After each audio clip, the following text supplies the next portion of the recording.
tô de papo com a Hélia, ela é de papo com eu tô de papo com a Hélia, ela é de papo com eu tô de papo com a Hélia, ela é de papo com eu.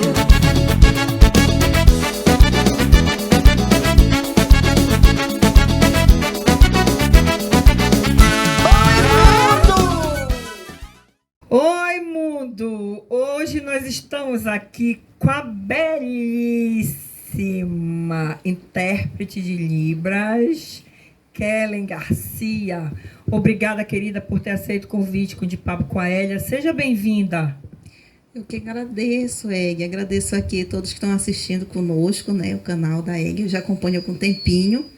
E é uma satisfação, né? Claro que eu ia aceitar esse convite. Conheci Kellen Garcia muito recentemente no trabalho que ela fez para a gente aqui no Sairé 2022. E vamos começar por aí, né? Como foi traduzir Sairé 2022? Nossa, foi um presente, né? Que eu já tinha feito alguns trabalhos na área cultural, né? Visual também. Mas, assim, o Sairé, ele condensou tudo isso, né? Foi trabalho artístico, cultural, pesquisa, foi tradução, foi elaboração de sinal, e foi, assim, o corpo a corpo, né? Foi muita coisa, foi muito intenso. 5 dias, assim, muito, muito intenso em tudo. Inclusive, você veio acompanhado de mais 4 pessoas. Explica por que a necessidade de ter mais de uma pessoa num evento desse. Por que tudo de preto? Me explica isso.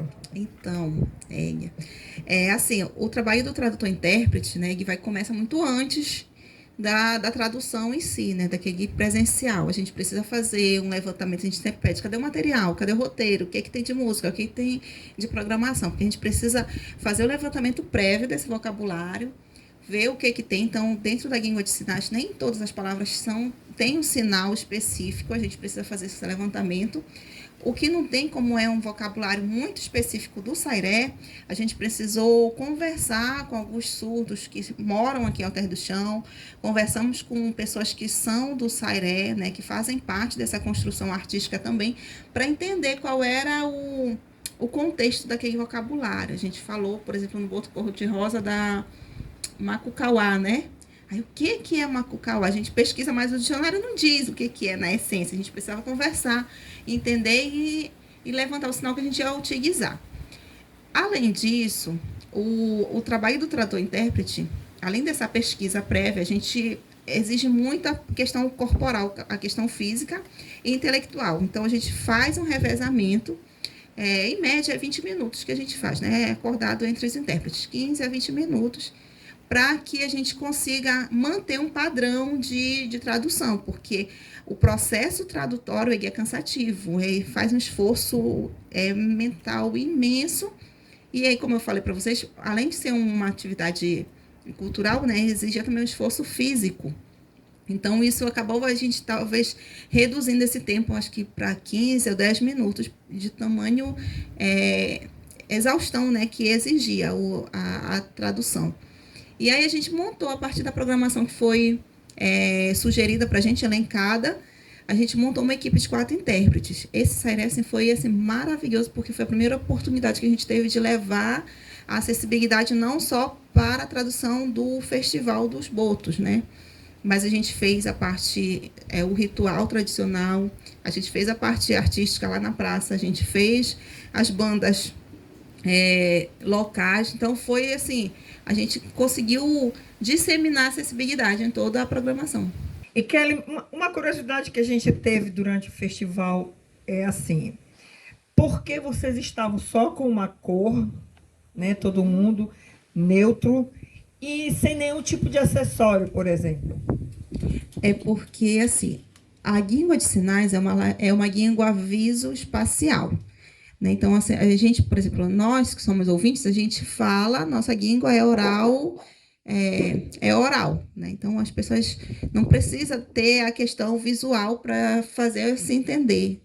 E com o surdo, não. O surdo, ele é muito visual. Então, a língua de sinais, ela precisa estar clara, ela precisa estar limpa, para que a gente consiga transmitir a informação sem carregar ou sem atrapalhar com outros acessórios, com outras coisas. E a questão do preto, né, que a gente optou por usar, é justamente para trazer a neutralidade. Então, como o ambiente já é muito rico de informação, muito rico de cores e tudo mais, a gente opta por uma cor para fazer a tradução, né? Então, por exemplo, a gente já não utilizou as camisas do Sairé por conta da questão da informação, do colorido, e na hora da sinalização acaba talvez atrapalhando essa identificação de algum sinal. Às vezes a gente usa a datilologia, que é a escrita das palavras. Então, essa neutralidade é importante. Por isso, o preto. Agora me fala uma coisa ainda dentro do Sairé, tanto do Festival dos Botos como aqui fora. Qual foi a atração ou a banda que foi mais difícil de tu colocares na tradução de Libras? Gente, assim, não teve uma que foi mais difícil. A gente teve uma dificuldade, acho que foi uma dificuldade técnica, que foi, por exemplo, a gente entender as palavras, né? Porque a gente ficava em cima do palco e não tinha retorno para a gente. O cantor está ouvindo, está cantando, e aí tem o retorno, ele consegue identificar todos os instrumentos. A gente não tinha esse retorno, então ficava tudo muito confuso. Se a gente não conhecesse a música, era mais difícil. Então, qual foi a estratégia que a gente utilizou? Sempre que alguém estava sinalizando no palco, tinha um intérprete fazendo o espelho, né? Porque lá de fora ele consegue ouvir melhor, aí ele já sinalizava do que estava falando, aí a gente já copiava dele e fazia a sinalização, né? Para poder facilitar. E algumas a gente chama dentro da língua de sinais de expressões idiomáticas, que são assim palavras que dentro da língua portuguesa elas têm um significado, mas se a gente traduzir da forma literal, ela não vai atribuir significado para o surdo, né? Então, por exemplo, alguns ditados populares que a gente fala, por exemplo, chutar o balde, entrar pelo cano, dar uma de João sem braço, que é até um termo capacitista que a gente não usa mais. Mas, assim, dentro dessa perspectiva, tinha algumas coisas que marcaram, depois a gente até ficava brincando, né? Por exemplo, o grupo do carimbó estava cantando uma música que toma chá de carimbó. Não é o chá, literalmente, fazer um chazinho lá de carimbó.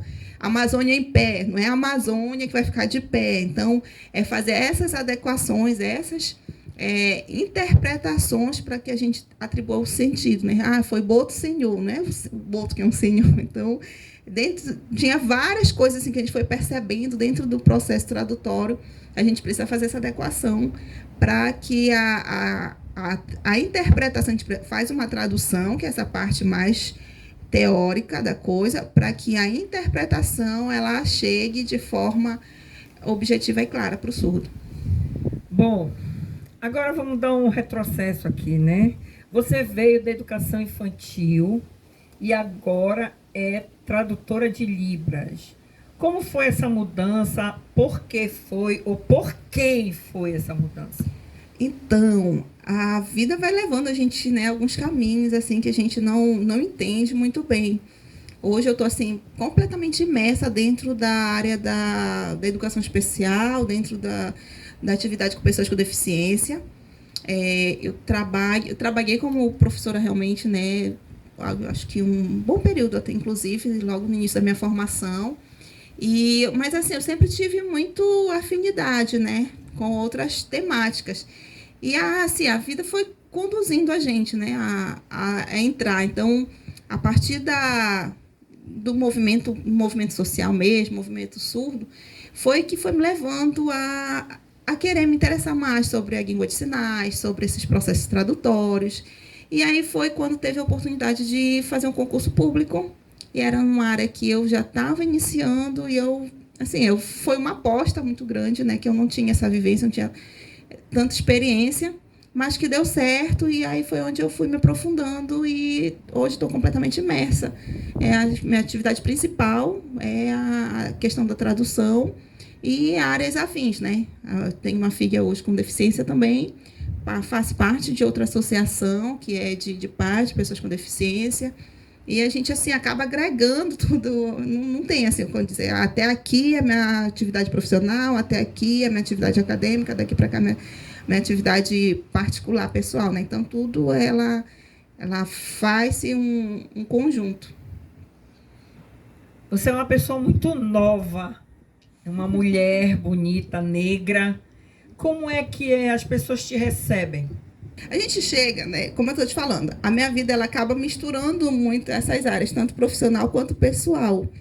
Então, acho que às vezes a pessoa não dá tanta credibilidade até a gente ver a efetividade do trabalho, né? E isso acontece em diversos âmbitos. Então, a gente precisa...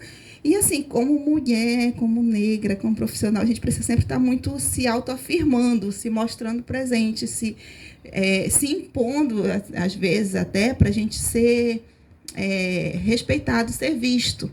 Né? Então, a questão da interpretação da tradução, ela acontece muito isso, até porque, assim, quem vai avaliar teu trabalho de tradução não é quem te contratou, é a comunidade surda que está assistindo lá de fora, que o contratante ele não tem esse feedback direto. E, às vezes, a gente vai fazer um orçamento, eu preciso, vou fazer esse trabalho. E, normalmente, as pessoas elas chegam, não, trabalho simples, não sei o quê, rapidinho, não vai demorar. E aí a gente, mas o que é? Então, olha, nesse trabalho assim, a gente vai fazer, vamos fechar em tanto. Aí, mas está caro, não dá de fazer mais barato, não sei o quê. Não, a gente faz, então bora fazer um pacote? A gente faz um acordo. Aí só que a pessoa não tem assim, a noção da importância e da grandiosidade que é o trabalho do intérprete. Vai procurar um outro intérprete, às vezes, que seja mais barato, vou fazer de graça, vou fazer uma parceria, uma troca e tudo mais, e faz um trabalho mais barato, às vezes, que não é com tanta fidedignidade do que está sendo dito, do que está sendo exposto. Então, é uma questão muito de ética profissional, né? Olha, então daqui eu não consigo, eu não sei fazer. Eu preciso ser muito clara nisso, muito ética, né? Então, e alguns outros profissionais não têm essa mesma perspectiva, né, de trabalho e tudo mais. Então, a gente precisa realmente estar se impondo. Não, olha, mas o trabalho é assim, o que eu vou precisar? Eu preciso que tu me dê o material antes. Não, mas se for em cima da hora, eu não consigo fazer, porque eu não vou ter acesso àquele vocabulário, não vai sair de qualidade e tudo mais. Então, a gente precisa estar muito seguro, né? Então, eu fui conquistando, eu não fui, né? Eu estou conquistando esse espaço e mostrando a importância da gente se firmar e buscar essa acessibilidade. Hoje, eu vou mandando uma coisa na outra que eu vou me lembrando. De mente. Hoje, um dos critérios básicos dos editais de audiovisual, né, dessa parte cultural, é a acessibilidade. Né? É o fundamental. Se não tiver acessibilidade, não passa, ou então não libera orçamento e tudo mais. E aí, a gente... quanto é que tu faz um vídeo? É 20 minutos, é 10 minutos, não sei o quê. Aí a gente vai, passa o orçamento, aí depois a pessoa vai, faz outro e vai contratando assim. A gente vê muita coisa, né? Tem muitos outros intérpretes que fazem um trabalho sério, de qualidade, mas, às vezes, a pessoa, por não conhecer, como eu estou falando, né? Não é o contratante que vai avaliar o nosso serviço. E aí, às vezes, sai uma coisa assim que não era muito fiel ao que está sendo dito, não é uma coisa muito direta, dinâmica, às vezes é muito português sinalizado, que a gente chama dentro da língua de sinais, e precisa ser repensado muita coisa. Né? Então, esse trabalho, esse perfil profissional é uma coisa que a gente vai conquistando todos os dias. A cada trabalho, a cada atividade que a gente se propõe a fazer, é um espaço que eu vou marcando aqui, né? Eu vou cavando e vou conquistando. Kelly, você é profissional das Libras. Você também trabalha com audiodescrição? Então, é um outro nicho, né? Uma outra categoria de pessoa com deficiência, que são as pessoas cegas e com baixa visão. Por meu trabalho dentro da universidade, né? Hoje eu sou servidora pública, então o meu trabalho é muito próximo de várias categorias de pessoa com deficiência. A gente faz, mas porque a necessidade foi nos conduzindo para fazer, né? Então, essa questão da audiodescrição.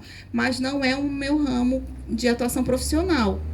A audiodescrição, ela requer muito outras técnicas, né? De descrever realmente o ambiente, descrever nós enquanto pessoas que eu estou falando. Tem várias outras situações que a gente precisa estar buscando se profissionalizar. Não é simplesmente, vou falar aonde eu estou, como é que é o ambiente. Tem uma outra formação por trás, né? Então, meu trabalho hoje dentro da universidade é no núcleo de acessibilidade, então a gente acaba lidando com pessoas cegas, baixa visão, deficiência física, motora, e a gente vai aprendendo um pouquinho de cada coisa, mas não é a minha atividade fim, né? A minha atividade fim é realmente a tradução e interpretação. Mas tu acabas fazendo? Faço, por exemplo, o de papo com a Hélio, né?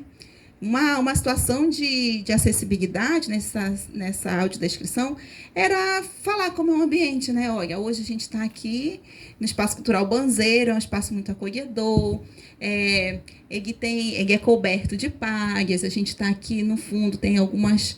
A gente vai descrevendo, né, todo o material que tem aqui ao redor. Aí eu vou fazer a minha audiodescrição.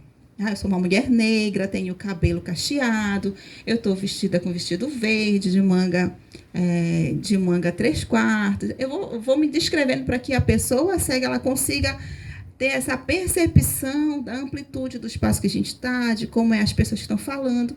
E é isso que eu estou falando, né? É uma outra técnica de tradução, de acessibilidade.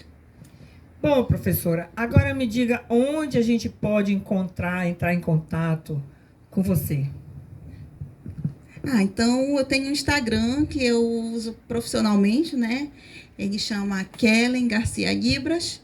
E lá eu fico postando alguns trabalhos, algumas curiosidades. E está lá como referência, né? De vez em quando a gente é acessado por conta dele para alguns outros trabalhos. E é meu meio de comunicação com todo mundo.